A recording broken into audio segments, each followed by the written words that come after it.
अशोक खरात प्रकरणात अनेक चर्चा रंगत आहेत. अनेक राजकीय मंडळी याच्यात अडकल्याचा प्रकार समोर येत आहे. आपल्यासोबत या संदर्भात रोहिणी खडसे आहेत. ताई, काय सांगाल या प्रकरणासंदर्भात? गेले काही दिवस झाले जे खरात प्रकरण आपण सगळे बघतोय, तर खरं त्या विकृत मानसिकतेच्या माणसाला कठोरातली कठोर शिक्षा होणं अपेक्षित आहे. पण त्याच्याबरोबर अनेकांचे फोटो, अनेकांचे व्हिडिओ बाहेर आलेले आहेत. त्या सगळ्यांचा देखील या सगळ्या प्रकरणाबरोबर काही संबंध आहे का, आणि तो संबंध देखील तपासणं गरजेचं आहे.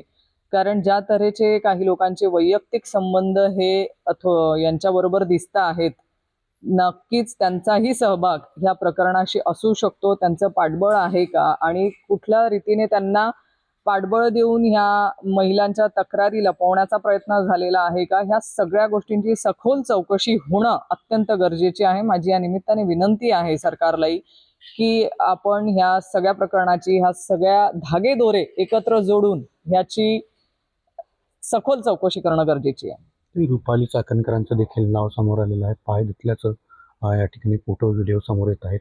आणखी या संदर्भात म्हणजे राजकीय वातावरण मी त्यांच्या बाबतीत एकच म्हणेल, कालाय तस्मय नमा. त्यांनी अनेक प्रकरणांमध्ये ज्या महिलांच्या बाजूने त्यांनी भूमिका घेणं अपेक्षित होतं, जसं वैष्णवी हगवणे प्रकरण असेल, डॉक्टर संपदा मुंडे प्रकरण असेल, अशा अनेक महिलांच्या बाबतीमध्ये तुम्ही एका पदावरती, संविधानिक पदावर बसल्यावर तुम्हाला महिलांसाठीच काम करावं लागतं आणि त्यांच्या हिताचेच निर्णय घेणं अपेक्षित असताना अनेकदा त्यांच्याकडून ज्या प्रकारे आपण बघितलंय की त्यांची जी भूमिका होती ती संशयास्पद होती. आणि अशा वेळेस मला असं वाटतं की आता उशिरा का होईना, पण जो त्यांचा राजीनामा घेतला गेलेला आहे तो फार लवकर घेणं अपेक्षित होता, फार आधीच होऊन जायला हवा होता. कोटीवधीची मालमत्ता देखील या संदर्भात खरातांची पुढे येत आहेत. या संदर्भात तुम्हाला काय मागणी करणार आहात? नक्कीच या सगळ्याच प्रकरणाची सखोल चौकशी होणं ही आमची मागणीच आहे. आणि त्याचबरोबर जसं मी आधी म्हणाले की याच्याशी संबंधात ज्यांचे फोटो आणि ज्यांचे व्हिडिओ आपल्याला बघायला मिळतात, ह्या सगळ्यांच्या पण संपत्तीची चौकशी करून ह्यांचा आणि त्यांचा कुठे संबंध आहे का ह्याची चौकशी होणं गरजेची आहे. कारण जर यांचे एवढे घनिष्ठ संबंध आपल्याला बघायला मिळत आहेत, तर हे सगळे ह्याच लोकांच्या पाठबळामुळे तर त्याला एवढी ताकद मिळालेली नाहीये ना. ही सगळी चौकशी होणं गरजेची आणि निपक्षपाती ही चौकशी होणं गरजेची आहे. मला या निमित्ताने मी मुख्यमंत्री महोदयांचे आभार व्यक्त करेल की त्यांनी लक्ष घालून हे सगळं प्रकरण इथपर्यंत आणलेलं आहे. आज त्यांच्या लक्षात आलेलं आहे की ह्या प्रकरणाचं गांभीर्य किती आहे, आणि त्यांच्याचकडनं मला अपेक्षा आहे की त्यांनी ह्या प्रकरणाची सखोल चौकशी करून यामध्ये जे दोषी असतील त्या सगळ्यांवरती कठोर कारवाई होईल ही मी मुख्यमंत्री महोदयांकडनं अपेक्षा करते. असं वाटतंय कुठेतरी राजकीय स्तर अशामुळे घसरतोय?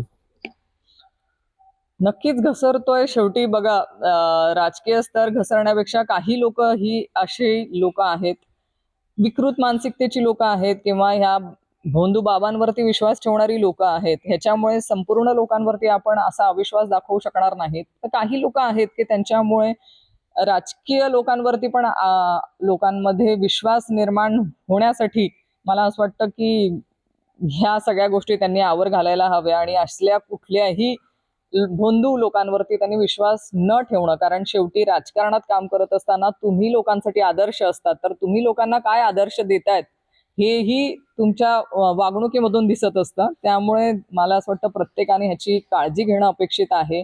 तुम्ही तुमच्या वागणुकीतून समाजापुढे काय आदर्श ठेवतायत हे तुम्ही विचार करून ठरवलं पाहिजे. या प्रकरणात सखोल चौकशी व्हावी अशी मागणी रोहिणी खडसे, राष्ट्रवादीच्या प्रदेश अध्यक्षा यांनी केलेली आहे. Camera person Mangesh Dhole sir, Ravi Gore, TV9 Marathi, Muktainagar, Jalgaon.